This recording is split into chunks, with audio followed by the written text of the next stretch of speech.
Hi everybody, Paper Curator here with another book review. Now, this is the fourth book that I've read by Su Tan. I am an absolute massive fan of her work. If you're a hopeless romantic and you like something a little bit different, then this is definitely for you. Now, this is not a fairy loot. I think this is a Waterstones, I think. Anyway, I got hold of it with the bookmark as well, because I am trying to collect all of these, because I think they just had a little something special. So, front cover, love the design. However, the sprayed edges are only on one side, but what I do have to say is they are absolutely stunning. Really, really gorgeous look. It's just a shame that they don't do them all the way around. They do one colour that way and then one colour that way. I was like, if you're going to produce a hardback book and spend all that time on the front cover, why don't you just spray it all the way around? But never mind, never mind. Right, let's get this bad boy open. Again, a bit plain here, which is a bit of a shame, and a bit plain there. Again, it's a bit of a shame. I think they missed a trick on that. It is signed, so all of my ones by Su Tan are signed, and they're all hardbacks. And this is a first edition, as you can see in here. This is number 1. So it's quite a big book. It is quite a chunky book. Probably took me about 3 or 4 days to read, because I took it to work. I put it in my book bag and I took it to work and read it when it was quiet. Her normal style, love her writing.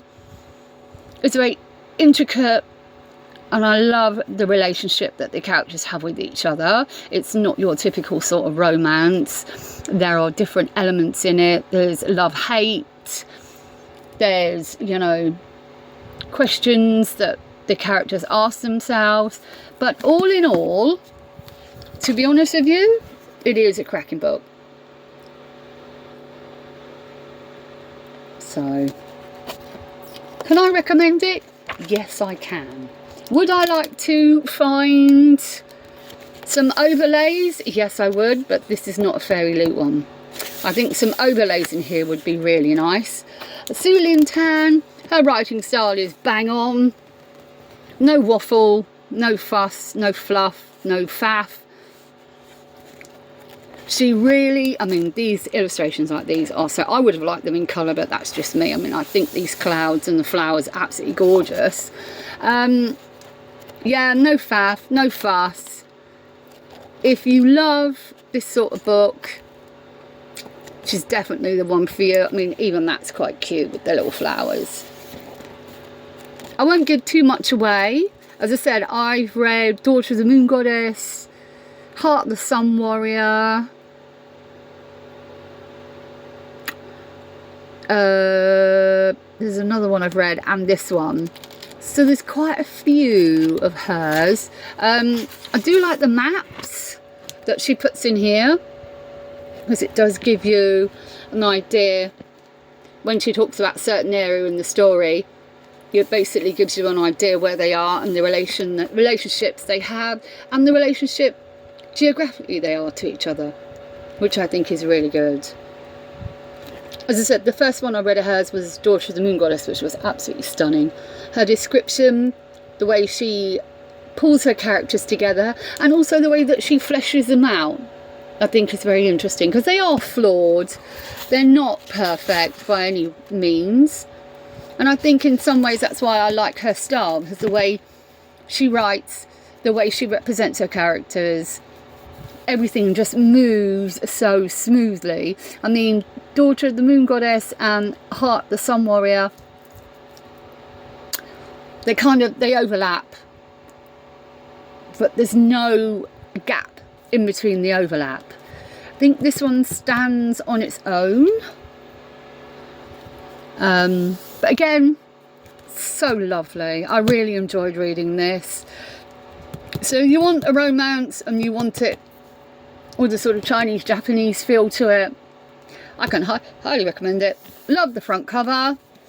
As I said, goes all the way around the back here as well. I would have liked, I mean, I know the Immortal is in there, and maybe some of these little bits, but I would have liked a little bit more of the emboss, or even on the flowers.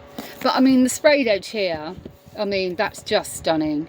And all of the books that I've got of hers have got this absolutely stunning sprayed edge to it. It's just a shame it doesn't go all the way around, but that's just me being picky. Obviously, bookmark is lovely as well.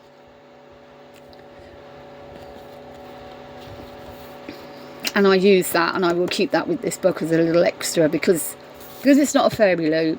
They won't do any overlays or bookmarks or anything like that. So I'm really always on the hunt for bookmarks to go with the books, or anything, any advertising bits and pieces.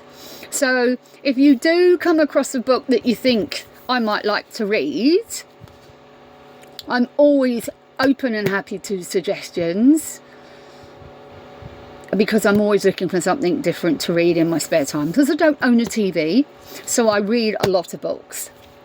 And I will say again, I have bought every single book that you see on my channel with my own money. I have not been given any of them as promotion.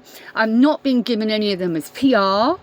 And also, I have read every single book. They are loved, cherished, and represent a hobby. Sorry, that's Lancelot, I do apologise. They represent a hobby and a collection, and some of them are very valuable and some of them aren't. But it doesn't matter. The fact is, I bought them, read them, loved it, and I will cherish them. Until next time. Oh, I haven't given it out of 10. Naughty me. I give this one front cover a 6, the story 10 out of 10. Until next time, this is a Paper Treasure saying bye.